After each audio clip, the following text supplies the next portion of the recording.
जय गुरुदेव। जय गुरुदेव। नाम प्रभु का पावन नाम। जय गुरुदेव। स्वामी जी महाराज सत्संग सुनाते हुए बताए सावन सिंह जी महाराज का प्रारंभिक जीवन। डेरे की बुनियाद तो बाबा जयमल सिंह जी महाराज ने रखी, पर वर्तमान के निर्माता हुजूर महाराज सावन सिंह जी थे। उनके समय में डेरे में दिन दुगुनी और रात चौगुनी उन्नति की और डेरा एक कच्ची कोठरी से विकसित होकर एक छोटी सी सुंदर बस्ती बन गया। जन्म और परिवार। हुजूर महाराज सावन सिंह जी का जन्म श्रावण की पंचमी बसंत 1915 तद अनुसार 20 जुलाई 1958 को मंगलवार के दिन आपके ननिहाल जटाना गांव में हुआ।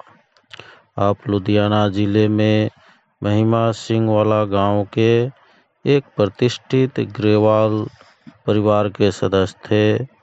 हुजूर के दादा सरदार शेर सिंह जी थे, जो सन 1914 तक जीवित रहे। 115 वर्ष की उम्र में उनका देहांत हुआ। आपके पिता सरदार कावल सिंह जी फौज में सूबेदार मेजर थे। उन दिनों ब्रिटिश शासन में भारतीयों को मिलने वाला यह सबसे ऊंचा पद था।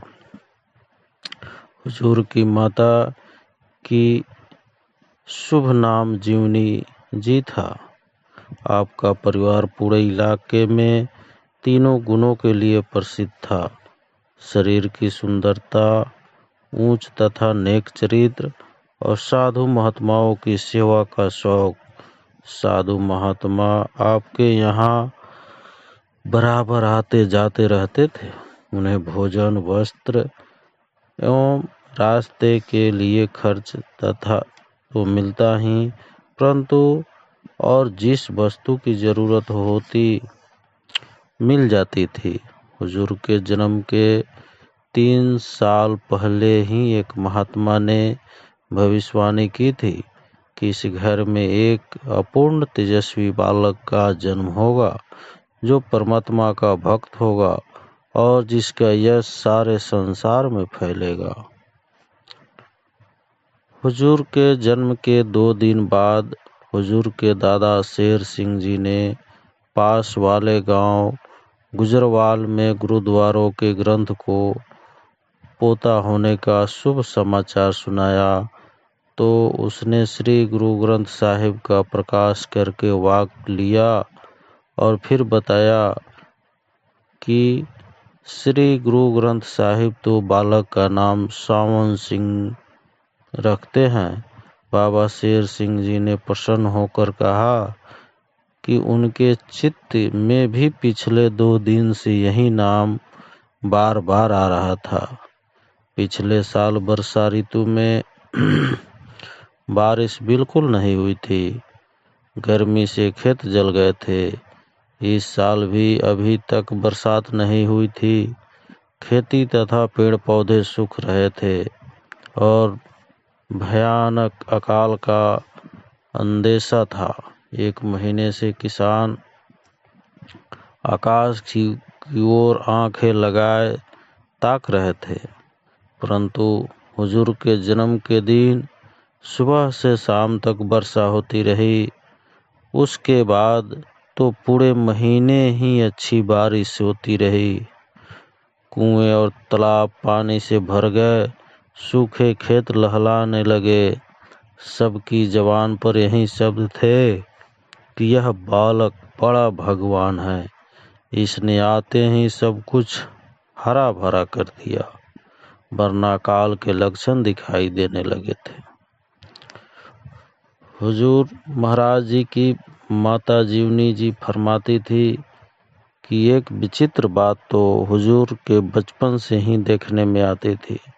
हुजूर छोटी उम्र में भी कभी रोते या चिल्लाते नहीं थे और न ही अन्य बालकों की तरह किसी चीज से डरते थे। निडर और प्रसन्न रहना बचपन से ही आपके स्वभाव में था। 2-3 महीने की उम्र में से ही सुबह 4 बजे जग उठते और पलंग पर पड़े पड़े दीपक की लौ को टकटकी लगाकर देखते रहते। पहले तो पलंग पर चुपचाप लेटे रहते, फिर दिन चढ़ने के समय अपनी मीठी आवाज में गुनगुनाना शुरू कर देते। कई बार लेटे हुए अपने आप ही मुस्कुराते और हंसते रहते। सुंदर और प्यारे इतने थे कि हर एक का मन गोद में लेने को करता। यह आकर्षक तो वृद्धावस्था तक रहा। माताजी के उठाने पर उनके पास खुशी से जाते। आहार तो बचपन से ही बहुत कम था, परंतु आहार कम होने पर भी शरीर की सुंदरता या शक्ति में कभी कोई कमी नहीं हुई।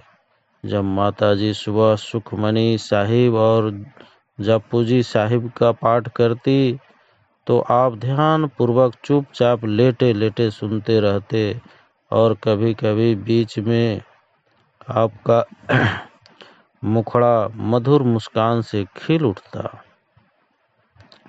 हुजूर महाराज जी छोटी उम्र में घर से बाहर बच्चों के साथ खेलने बहुत कम जाते थे।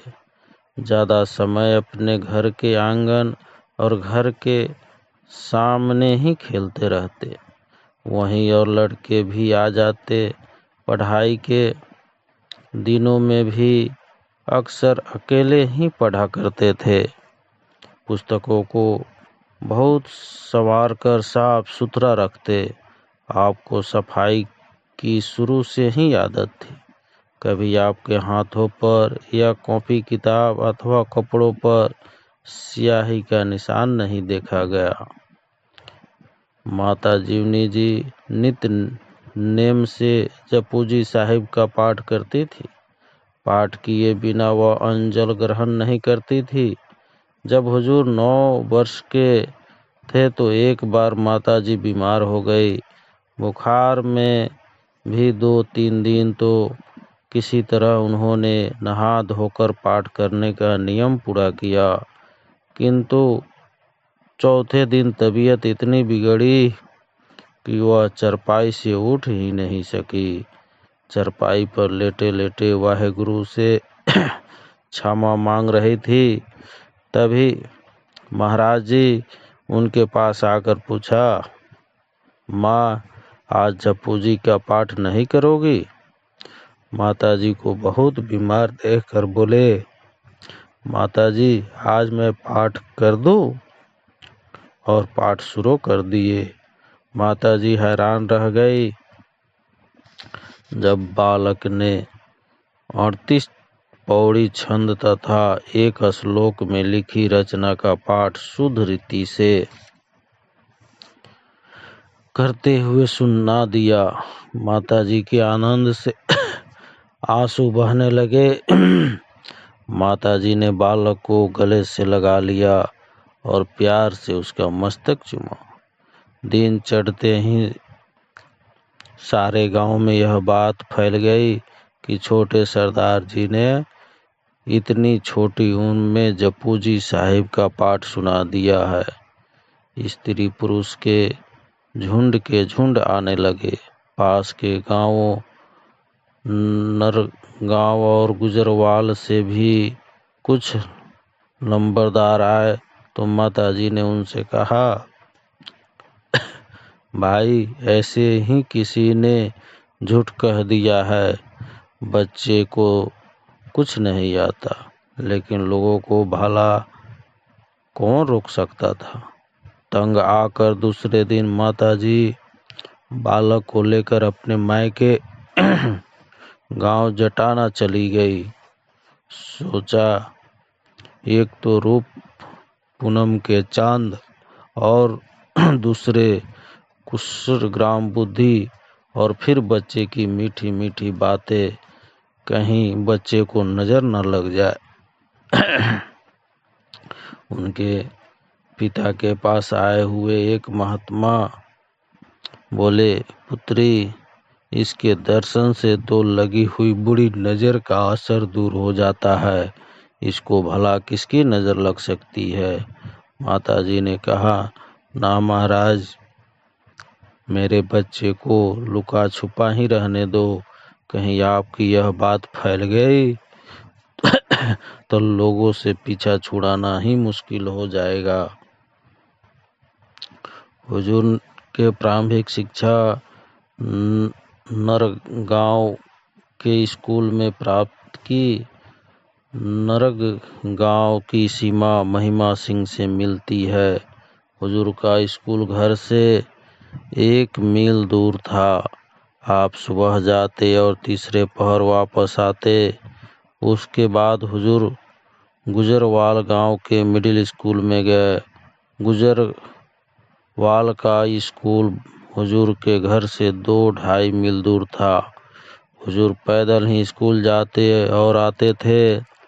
आप सुबह स्कूल जाते, दोपहर का खाना डिब्बे में रहकर साथ ले जाते और शाम को वापस आते। हुजूर बचपन से ही बड़े कुशग्रह बुद्धि और परिश्रमी थे। सदा अपनी कक्षा में प्रथम रहते थे। अपने यादवों का पिता के समान आदर करते। आपके आदरपूर्ण व्यवहार और नेक आचरण से शिक्षक हमेशा आपसे खुश रहते। हुजूर अपने फारसी के अध्यापक मुंशी जी की अक्सर बात किया करते थे और फरमाते कि आप खुद डोल से जल निकालकर मुंशी जी को स्नान कराते और उनके घर का सारा कामकाज खुशी से करते। शिक्षा पूरी करने के बाद नौकरी के दिनों में भी आप पुराने अध्यापकों को समय समय पर कोई न कोई भेंट भेजते रहते। आपके एक अध्यापक पंडित दौलत राम हुजूर के रिटायर होने के बाद भी डेरे में कई बार आपसे आकर मिला करते थे। हुजूर उनका बहुत आदर करते। पंडित जी बताते थे कि हुजूर एवटाबाद और मरी पहाड़ से हमेशा उनके लिए गरम पट्टू के थान भेजा करते थे। पंडित जी कहते कि हम शुरू से ही कहा करते थे कि यह लड़का एक दिन बहुत बड़ा आदमी बनेगा। गुजरवाल गांव के स्कूल से पास होने के बाद हुजूर लुधियाना के मिशन हाई स्कूल में दाखिल हुए। लुधियाना महिमा सिंह वाला से 14 मील दूर है। उन दिनों लुधियाना धुरी वाली रेल लाइन नहीं बनी थी। हुजूर हर शनिवार को स्कूल के बाद पैदल चलकर महिमा सिंह वाला आते और सोमवार को बहुत सवेरे वापस लुधियाना के लिए चल पड़ते। जब सोमवार को घर में रवाना होते तो 1 हफ्ते का राशन खुद उठाकर साथ ले जाते। इस प्रकार पैदल चलते और सैर करने का आपको बचपन से ही अभ्यास और शौक हो गया था। बाद में 80-85 वर्ष की आयु में भी हुजूर सत्संग के लिए कई मील पहाड़ों के पैदल चला करते थे, जहां उनको दिन मोटर आदि चलने के लायक सड़कें नहीं थी। पहाड़ों में चढ़ाई भी आप इतनी फुर्ती से चढ़ते कि कई नौजवान भी थक कर पीछे रह जाते। पढ़ाई पूरी करने के बाद कुछ समय घर रहकर हुजूर खेती के कामकाज की निगरानी करते रहे, परंतु कुछ ही दिन बाद आपको पंजाब के सिंचाई विभाग में नौकरी मिल गई और आप रोहतक जिले में गुहाना नहर पर 1 साल तक जिम्मेदार के पद पर कार्य करते रहे। इस इलाके में मलेरिया बुखार बहुत होता था। हुजूर को यहाँ की जलवायु मुवाफिक न आई और बुखार के कारण नौकरी छोड़कर घर चले आए। असल में आपका झुकाव पलटन की नौकरी की ओर अधिक था। फौज की नौकरी आपके पूर्वजों का पेशा होने के कारण आपको भी उसी ओर जाने का शौक था। इसलिए गोहाना से लौटकर तंदुरुस्त होने के बाद हुजूर पंजाब पलटन नंबर 14 में भर्ती हो गए। 4-5 महीने की सैनिक शिक्षा के बाद कर्नल साहब ने आपको सेना के अफसरों को पढ़ाने का काज दे दिया। परंतु कुछ समय बाद अंग्रेज अफसरों की सलाह पर आप थॉमसन कॉलेज रुड़की में ओवरसियर की क्लास में पलटन की ओर से दाखिल हो गए। थॉमसन इंजीनियरिंग कॉलेज रुड़की में हुजूर हर विषय में बहुत अच्छे नंबरों में पास होते रहे। कपूरथला के सेवानिवृत्त एसडीओ पंडित बंसीलाल रुड़की में हुजूर के सहपाठी थे। वह हुजूर से मिलने डेरे आते रहते थे। वह बताते थे कि हुजूर बहुत कुशग्र बुद्धि तथा परिश्रमी विद्यार्थी थे और हमेशा अपने अध्यापकों का बहुत आदर करते थे। इसीलिए अध्यापक भी आपकी ओर खास ध्यान देते थे। एक बार पंडित जी ने मजाक के तौर पर गणित के अध्यापक से कहा, मास्टर साहब, फीस तो हम भी उतनी ही देते हैं जितना कि यह देता है, लेकिन वक्त आप हमें इनसे 1/3 भी नहीं देते हैं। उन्होंने जवाब दिया, विद्या प्राप्ति का शौक खुद ही अध्यापक का ध्यान खींच लेता है। तुम सारा दिन बातें बनाते रहते हो, यह काम करता है। इसके उत्साह और लगन के कारण हम भी इसके शौक को पूरा करने पर मजबूर हो जाते हैं। पंडित जी बताते थे कि हुजूर अपने कॉलेज में बहुत लोकप्रिय थे। विद्यार्थी और अध्यापक सभी आपका आदर करते थे।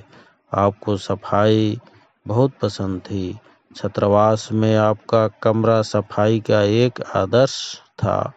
फर्श हमेशा साफ होता, पलंग पर साफ सुथरी चादर बिछी होती, कॉपियाँ, किताबें, औजारे का डिब्बा, कलम, दवात सभी मेज पर सही तरीके से रखते थे। हालांकि आप स्वभाव से ही कम बोलते थे, परंतु हास परिहास में सबका साथ देते तथा हमेशा प्रसन्नचित्त रहते थे।